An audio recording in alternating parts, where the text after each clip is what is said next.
মালাকুল মউত দূর থেকে দাঁড়ায় দাঁড়ায় দুনিয়ার মানুষদেরকে বলে, ইয়া আইয়ুহান নাস, হে মানুষ, তোমরা কেন কাঁদো? তোমরা কেন কাঁদো? তোমরা কেঁদো না, তোমরা কেঁদো না। আল্লাহর ইজ্জতের কসম, আল্লাহ তাআলা যতদিন তার হায়াতের জিন্দেগি দিয়েছিল ততদিন সে বেঁচে ছিল। তার হায়াতের জিন্দেগি শেষ, দুনিয়া থেকে আল্লাহ তাকে উঠায় নিছেন। আবার যখন কান্না করে, আজরাইল ডাক দিয়া বলে, ইয়া আইয়ুহান নাস, এ মানুষ তোমরা কান্না করো না।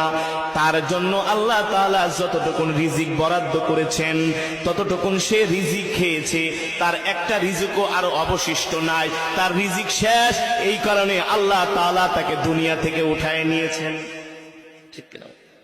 আবার মানুষ যখন কান্না করে, কবর ডাক দিয়া বলে,